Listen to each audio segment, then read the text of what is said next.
فأما من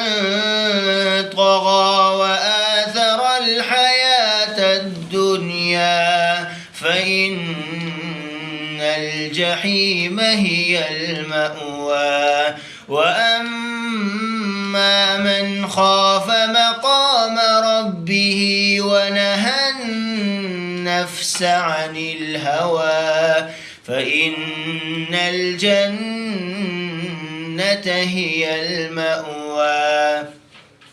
يسألونك عن الساعة أيان مرساها فيم أنت من ذكراها إلى ربك منتهاها إنما أنت منذر من يخشاها كأنهم يوم يرونها لم يلبثوا إلا عشية